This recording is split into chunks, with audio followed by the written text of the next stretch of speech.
The receipt printer clicked once, sharp and indifferent, as the check slid onto the polished edge of the table.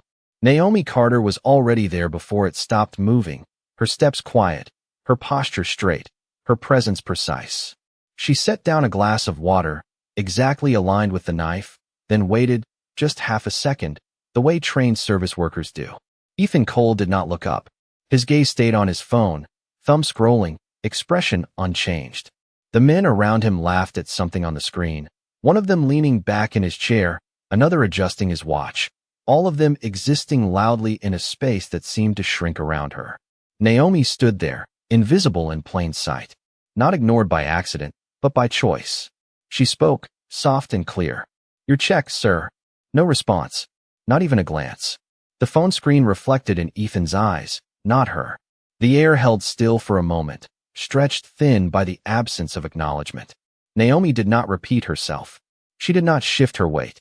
She simply placed the check folder gently on the table and stepped back, her hands folding in front of her, composed, controlled, as if silence were something she had learned to carry without breaking. One of the men finally reached for the folder, flipped it open, then smirked. "Come on, Ethan. You going to leave her something, or just philosophy tonight?" A few chuckles followed. Ethan reached into his pocket without looking, pulled out a bill, and dropped it into the folder with the same careless motion someone might use to discard a receipt. The sound was light, too light, the kind that does not belong in a room filled with polished shoes and $1,000 decisions. Naomi saw it. A single dollar. She did not react. Not a flicker in her eyes. Not a tightening of her jaw. She stepped forward, closed the folder, and nodded once. "Thank you, sir." Her voice did not bend. It did not sharpen. It stayed level, steady, almost warm. That was what made the table go quiet for a fraction of a second. Not the amount, not the gesture, but the absence of reaction. Ethan paused then, just briefly, his thumb hovering above the screen.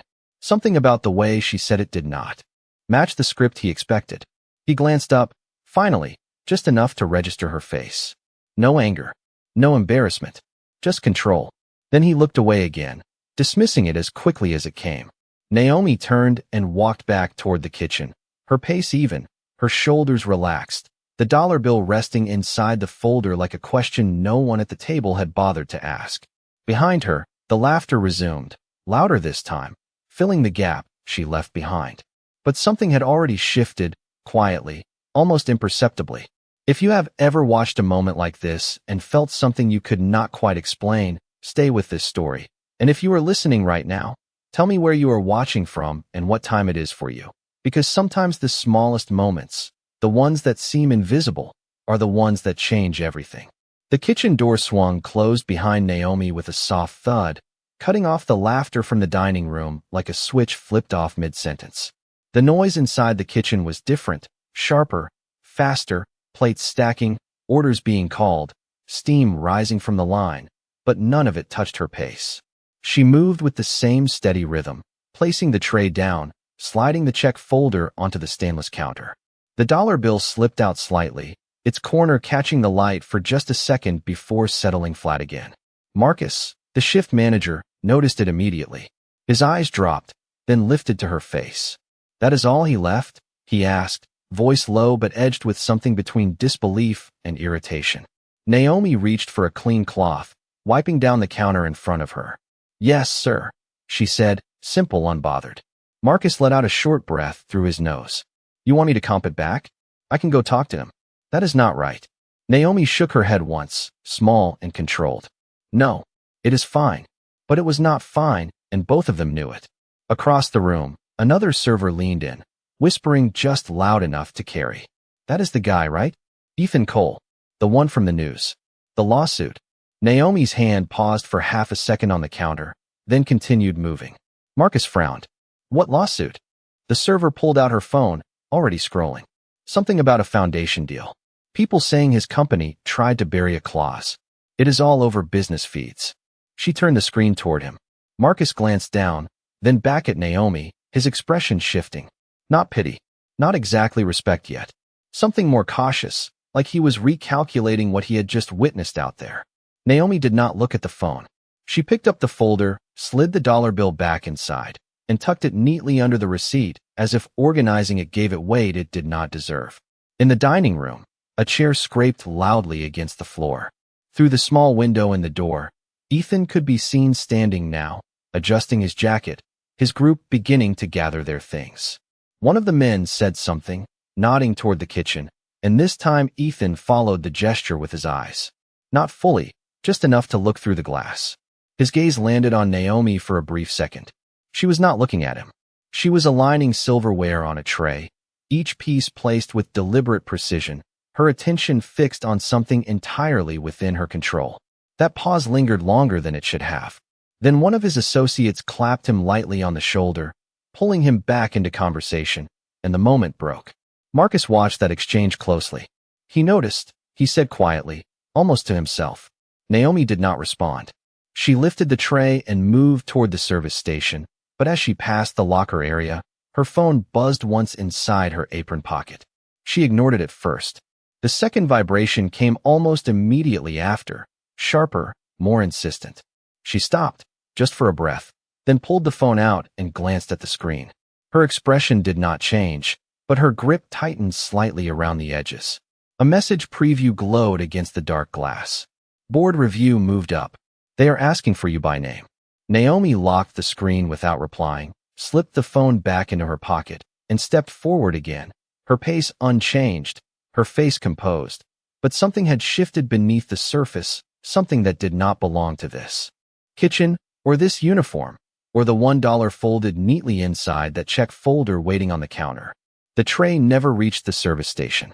Naomi slowed just before the corner, her steps tightening into something more deliberate, then turned back toward the counter where the check folder still rested. The kitchen noise pressed in around her, but it no longer felt like background. It felt like distance. Marcus noticed first. Naomi, he called, not loudly, but enough to cut through the rhythm of the room. She did not answer right away. Instead, she set the tray down, picked up the folder again, and opened it with the same careful motion she had used at the table. The single-dollar bill lay flat against the receipt, untouched, almost staged. She stared at it for a moment longer than before. Not with frustration, not with disbelief, with recognition. Then she slid the bill out, folded it once, clean and exact, and placed it into her apron pocket. That was new. Marcus stepped closer. "What are you doing?" he asked. Naomi closed the folder and handed it back to him. "Holding onto it," she said. Her tone was even, but there was a shift now, subtle, controlled. Marcus frowned. "For what?" Naomi met his eyes for the first time since the table. "Because it will matter." The words were quiet, but they did not sound like a guess. They sounded like a decision already made. Before he could respond, the kitchen door opened again, this time from the dining room side. Not a server, not a manager. Ethan Cole stepped inside, his presence cutting through the space in a way that forced the room to slow without anyone saying a word. Conversations dropped. Movement softened. He did not belong in here, and everyone knew it. His eyes moved once across the room, quick, assessing, then landed on Naomi. Directly this time. No glass. No reflection. "You," he said, not loudly, but with the kind of certainty that assumed compliance. Marcus straightened immediately. "Sir, if there is an issue, I can handle it." Ethan did not look at him. "I am not talking to you." Naomi did not move toward him. She did not step back either. She simply stood where she was, one hand resting lightly against the counter, the other relaxed at her side. Controlled. Present. "Yes, sir," she said. Ethan studied her for a second longer than before, like he was trying to place something he could not quite name. "You said thank you," he said. It sounded almost like an accusation. Naomi nodded once. "I did." A pause stretched between them, thinner than before, sharper. "Most people would not," he added. Naomi tilted her head just slightly, not defensive, not submissive. "Most people are not me." That landed differently than anything she had said so far. Not defiance. Not apology. Just fact. Ethan's expression shifted, barely, but enough to register. One of the line cooks glanced over, then quickly looked away, sensing something they were not meant to witness. Ethan took a step closer, lowering his voice. "Do you know who I am?" The question hung there, familiar, expected, almost routine. Naomi did not answer immediately. Her phone vibrated again in her apron, a faint buzz against the fabric, but she ignored it. Her eyes stayed on him, steady, unhurried. Yes, she said finally. Another pause. Then, without changing her tone, she added, Do you know who I am? That was the shift. Small, precise, but undeniable. Marcus inhaled quietly beside them. Ethan did not respond right away. For the first time since he walked in, he hesitated. Just a fraction. Just enough. Somewhere in the dining room, a chair scraped again, a reminder that his world was still waiting for him out there. But in here, for this moment, the balance had moved, slightly, quietly, and neither of them said anything to correct it. The question did not leave the air right away. It stayed there, quiet, almost invisible, but heavy enough that everyone within earshot felt it. Ethan's gaze sharpened, not outwardly aggressive, but focused now in a way it had not been before. He was not used to being asked that. Not here. Not like this. Should I? He replied, his voice lower, more measured, but carrying an edge that suggested the answer already existed somewhere he expected to control. Naomi did not shift. The kitchen noise had not stopped, but it had thinned around them, as if people were working more. Carefully, listening without looking. No, sir, she said. You should not. That landed harder than her last words. Not because it challenged him, but because it removed the assumption entirely. Ethan's jaw tightened just slightly. Marcus took a small step forward, uncertain whether to intervene or disappear, but Naomi's stillness held the moment in place. Then explain it to me, Ethan said, his tone now deliberate, no longer casual, no longer dismissive. Naomi glanced once toward the door that led back to the dining room, then back at him. You already explained it, she said. Ethan's brow shifted, a faint crease forming. I left a tip. Naomi nodded. Yes. A beat. And I said thank you. Another beat. That is the entire exchange. It was simple. Too simple. That was what made it difficult to dismiss. Ethan exhaled slowly, his posture adjusting, not relaxed, but recalibrated. You think that is what this was? He asked. Naomi did not answer immediately.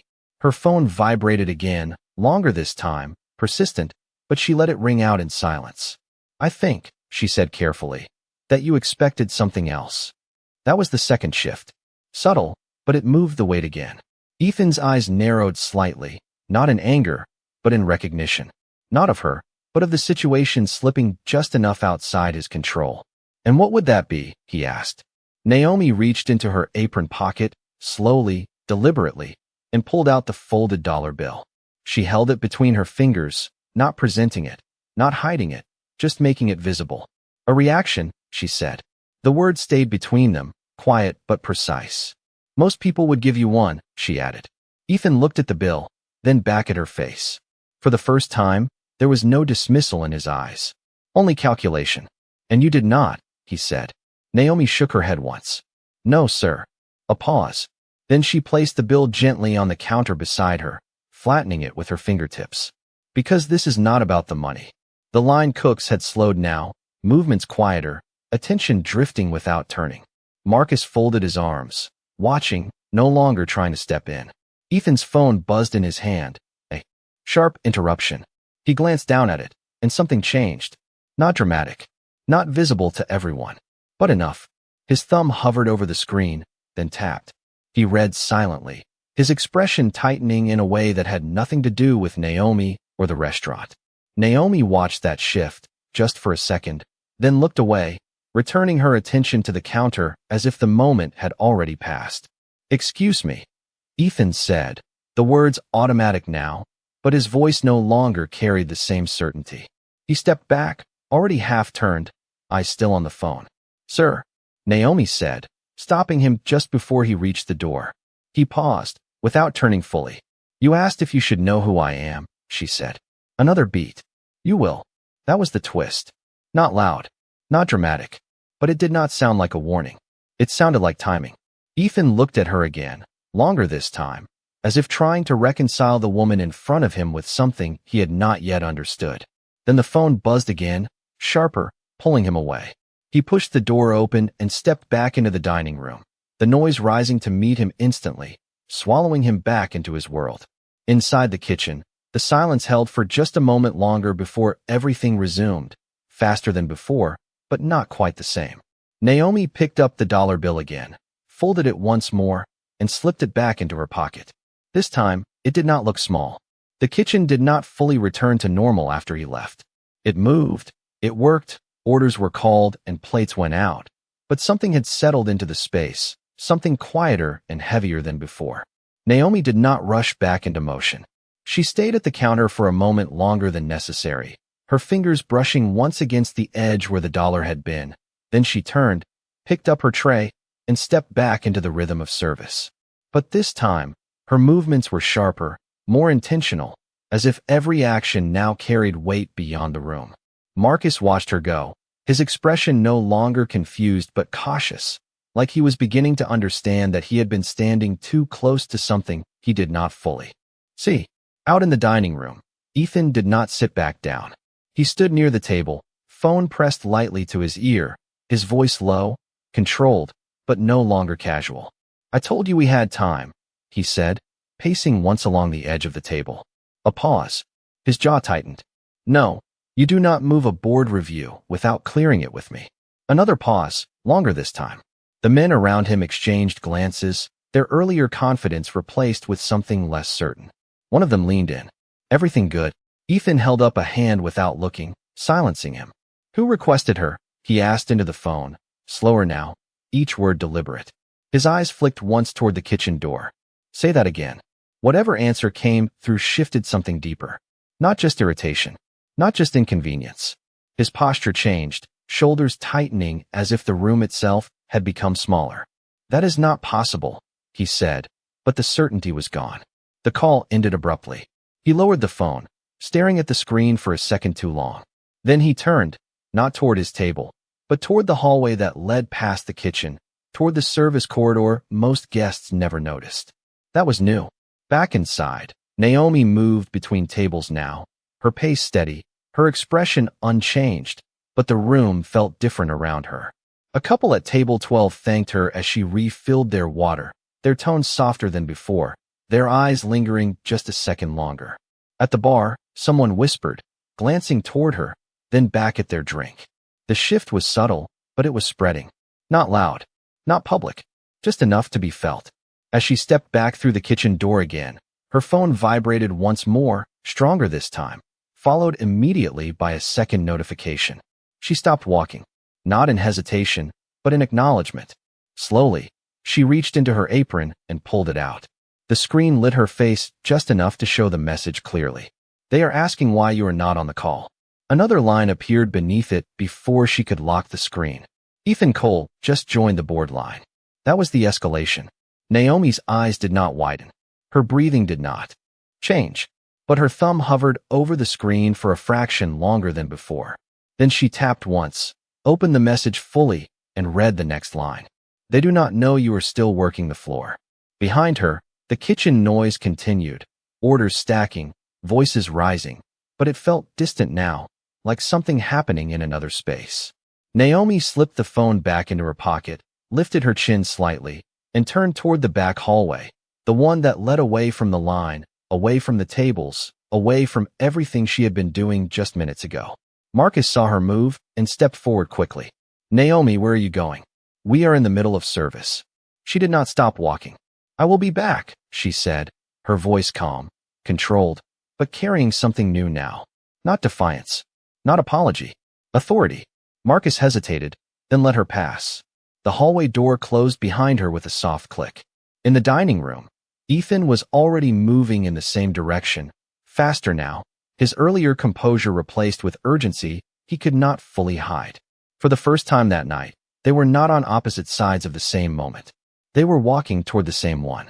The hallway was narrower than it looked from the dining room, the kind of space designed to be passed through, not occupied. Naomi walked it without slowing, her steps steady against the muted floor, the sounds of the restaurant fading behind her with each stride. The phone in her pocket vibrated again, but this time she did not check it. She already knew what it would say. At the end of the corridor, a plain door stood slightly ajar, a small office most staff barely noticed, used for inventory logs and scheduling. Tonight, it was something else. She pushed it open without hesitation. Inside, a laptop sat open on the desk, screen glowing, a video call already in progress. Multiple faces filled the grid, Men and women in tailored suits, quiet, waiting, their expressions tight with expectation. No one spoke when she entered. They had been waiting. Naomi stepped inside, closed the door softly behind her, and moved to the desk. She did not sit immediately. She reached up, untied her apron, folded it once with the same precision she used for everything else, and placed it on the back of the chair. That was the shift. Not dramatic, not announced, but final. Then Saturday, you are late, one of the board members said, his tone controlled but strained. Naomi met the camera without flinching. I was working, she replied. No apology. No explanation beyond that. A few of the faces exchanged glances. Another voice cut in. We moved the review forward because of new information. We need clarity now. Naomi nodded once. You have it. The cursor blinked on the screen in front of her. She reached for the keyboard, pulled up a document, and with a few precise clicks, shared her screen. Columns of data, legal language, annotations layered in red and blue filled the display. The room on the other end went still. Clause 14, Naomi said, her voice even, controlled, the same tone she had used when placing water on a table minutes ago. It does not protect your company. It transfers liability under conditional phrasing that appears neutral but is not. She paused, letting them read. If you sign this version, you absorb every downstream risk. No one interrupted. One of the board members leaned closer to his screen. Another adjusted his glasses. The shift was immediate and total. Back in the hallway, footsteps approached fast, then slowed just outside the door. Ethan stopped there, his hand hovering near the handle, his phone still in his grip, the last message glowing faintly on the screen. He could hear her voice through the door, calm, precise, controlled. Not the voice of someone reacting, the voice of someone leading. Inside, one of the executives spoke up, tension breaking through. We had legal review this. They signed off. Naomi did not raise her voice. They missed it, she said. A beat. Or they did not look closely enough. She tapped a key, highlighting a section of the document, zooming in just enough to make the language clear. This phrasing allows external override under the appearance of compliance. It is not protection. It is exposure. Silence followed. Real silence. The kind that does not wait for permission to exist. Ethan's grip tightened slightly on the door handle, but he did not open it. Not yet. Something in him had shifted again, deeper this time, something closer to recognition than resistance. Inside the room, Naomi leaned back slightly in the chair, her posture unchanged, her expression steady. You asked why I was not on the call, she said. Now you know. Another pause. Then, without looking away from the screen, she added, the question is whether you still plan to ignore me. That was the escalation. Not loud, not aggressive, but it left no room for misunderstanding. Outside the door, Ethan finally moved, his hand pressing down on the handle slowly, not with authority, but with something closer to hesitation. Because for the first time that night, he was not walking into a room he controlled. He was walking into one where he had already been seen. The door opened slowly, not with the authority Ethan was used to, but with restraint, as if even he understood that something on the other side had already moved beyond him. Naomi did not turn when he stepped in. Her focus stayed on the screen, her voice steady, controlled, continuing exactly where it left off. If you follow the liability chain past the third condition, she said, cursor moving with precision, you will see the override clause is not triggered by breach, but by interpretation. That gives the other party full discretion. One of the board members leaned forward sharply. That was not disclosed. Naomi did not react to the tone. It was written, she said. It was just not read carefully enough. Ethan stopped just inside the room, the door closing behind him with a soft click that felt louder than it should have. For a moment, no one on the call noticed him. That was new. He stood there, watching, listening, his presence no longer the center of the room. We had 3 firms review this, another voice said, tension rising. Naomi nodded slightly. And all 3 focused on surface compliance. None of them traced the enforcement language through the secondary clauses. She paused, then added, that is where the risk lives. A silence followed that felt different from before. Not confusion, not resistance. Recognition. One of the senior board members spoke, slower now. If what you are saying is correct, this deal is not just unfavorable. It is dangerous. Naomi met his gaze through the screen. Yes. That was the confirmation. Clean. Final. Ethan took a step closer, just enough that his reflection appeared faintly on the edge of the laptop screen. Naomi saw it, but she did not acknowledge it. Not yet. Then why was this not flagged earlier? Someone demanded. Naomi's hand rested lightly on the desk. Because I was not asked to review this version, she said. A beat. Until now. That was the twist. Not that she understood the deal, but that she had been outside of it, intentionally or not, until the moment it mattered most. Ethan's jaw tightened slightly. That detail landed harder than anything else. We need options, the same voice pressed. If we pull out now, we lose leverage. Naomi did not hesitate. You do not pull out, she said. You restructure. Her fingers moved again, pulling up another document. This one cleaner, sharper, marked with precise revisions. This is the corrected version. Liability remains shared. Override clause is neutralized.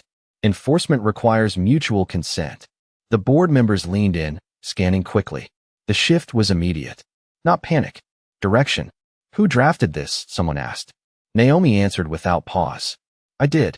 That was the moment the room changed. Not gradually. Completely. The authority had moved, quietly, from the people on the call to the woman sitting in a small office wearing a uniform she had just taken off minutes ago. Ethan exhaled slowly, the weight of it settling in. He stepped fully into the room now, no longer at the edge, no longer outside of it. Naomi, he said. Her name, spoken differently this time. Not as a label. As recognition. Naomi finally turned her head, just enough to look at him. Her expression did not shift. No triumph. No anger. Just the same control she had carried from the beginning. Mr. Cole, she replied. The room on the screen went quiet again, but this time it was not about the document. It was about the two people now occupying the same space, no longer separated by a table, or a role, or a misunderstanding. You knew, Ethan said, his voice lower now, not for the room, but for her. Naomi held his gaze. I read it, she said. A beat. Then, without raising her voice, she added, the difference matters. Another silence followed. Deeper this time. Because it was no longer about a contract. It was about what had been missed, what had been ignored, and who had been standing in front of him the entire time. On the screen, one of the board members cleared his throat. We move forward with her revision, he said, decisive now. Immediately. Heads nodded across the call. Agreement. Fast and unanimous. Naomi did not react. She simply closed the document, her hand resting briefly on the laptop before she spoke again. Then you will be protected, she said. Simple. Direct. Done. Ethan looked at her, longer than before, not searching now, but understanding. And for the first time that night, there was no distance left to hide behind. Only the truth of what had already happened, and the quiet realization that he had underestimated the one person who had just saved everything. The call did not end immediately. The board members stayed on screen, quieter now, but still present, as if none of them were ready to disconnect from what had just shifted. Naomi's hand rested on the laptop, her posture unchanged, but her attention had already moved past the decision. For her, the outcome had been clear before she walked into the room. For them, it had just become real. We will circulate the revised document within the hour, one of the executives said, voice firm again, trying to reclaim structure. Another nodded. And we want you leading the final review. That was new. Not a request. A repositioning. Naomi did not answer immediately. Her eyes moved briefly across the grid of faces, then back to the center. You already have the revision, she said. Calm. Complete. A small pause followed. One of the older board members leaned forward, studying her more carefully now. That is not what I meant, he said. We need you in the room for the closing. Naomi's fingers tapped once against the desk, a quiet, controlled rhythm. You will have what you need, she replied. Not yes. Not no. Something else. Ethan watched that exchange closely, something tightening behind his expression again, but not in resistance. In understanding. He stepped slightly closer to the desk, just enough to be fully visible on the screen now. Several of the board members noticed immediately. Ethan, one of them said, a hint of relief in his voice. We were just discussing. Ethan raised a hand slightly, stopping him without looking away from Naomi. I heard, he said. His tone was different now. Measured, but no longer dominant. He turned to Naomi fully. Stay on the call, he added, quieter. Naomi met his gaze for a second, then looked back to the screen. There is nothing left to clarify, she said. Another shift. Subtle, but final. The board hesitated. One of them tried again. We are asking you to remain involved at a higher level. Naomi's hand moved to the laptop, her fingers resting lightly near the trackpad. You are asking me now, she said, after the decision has already been made. The words were not sharp. They did not need to be. The weight was in the timing. No one on the call responded right away, because they understood what she meant. Ethan's jaw shifted slightly. He had heard it too. Not just the words. The gap behind them. Naomi, he said again, this time without distance, without title. She looked at him, fully now. You walked out there tonight and treated me like I was not there, she said, her voice steady, unchanged from the moment she placed the check on the table. And you were comfortable with that. The room went still, not because of the accusation, but because of how quietly it was delivered.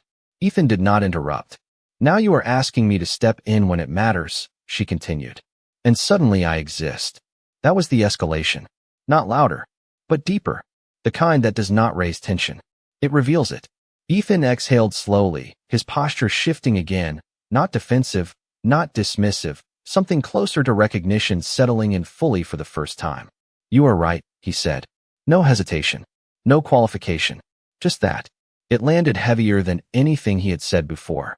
The board members exchanged quick glances, unsure how to respond, but no one spoke. Naomi held his gaze for a moment longer, then nodded once. Not acceptance. Not forgiveness. Acknowledgement. She turned back to the laptop. The document is clean, she said. There are no further risks if you follow it exactly. Her hand moved to the trackpad. You will not need me in the room. A beat. Then she ended the screen share. The grid of faces flickered, then disappeared as the call disconnected. The room went quiet. Just the two of them now. No audience. No structure. Just the truth that had already unfolded. Ethan stood there, looking at her, the weight of the moment settling without distraction. You could have let us sign it, he said, his voice lower now, stripped of everything it carried before. Naomi closed the laptop slowly. Yes, she said. He took a breath. But you did not. Naomi stood, reaching for the apron draped over the chair. No, she replied. She folded it once more, precise, controlled, then held it in her hands for a second before speaking again. Because what I do does not depend on how I am treated. That was the shift. Final. Complete. Ethan nodded slightly, not in agreement, but in understanding that had come too late to change what had already happened. Naomi stepped past him, moving toward the door without hesitation. Her pace was the same as before. Steady. Unrushed. As if nothing about her had changed at all. But everything had. The door opened with the same quiet control she had carried through every moment that night. And Naomi stepped back into the hallway without looking behind her. The sounds of the restaurant met her again, distant at first, then closer, plates, voices, movement, all still in motion as if nothing had changed. But something had. Not out there. Not in the noise. In the space she had just left behind. Ethan did not follow immediately. He stayed where he was for a second longer, his eyes resting on the closed laptop, on the chair where her apron had been, on the empty space she had already moved past. Then he turned and stepped out into the hallway. She was already halfway down it, walking back toward the kitchen, her pace unchanged, steady, like the night was simply continuing. He called her name once. Not loud. Just enough. Naomi. She stopped. Not abruptly. Not reluctantly. She turned, meeting his eyes without hesitation. There was no tension left in her posture. No defense. Just presence. Ethan took a step closer, then another, stopping a few feet away. For a moment, he did not speak. The words were there, but they did not come the way they usually did. Not sharp. Not controlled. Just slower. That was not luck, he said finally. Naomi did not respond. He glanced down briefly, then back up, something quieter settling into his expression. I have spent years sitting in rooms like that, he continued. People talking, people nodding, people missing things they should not miss.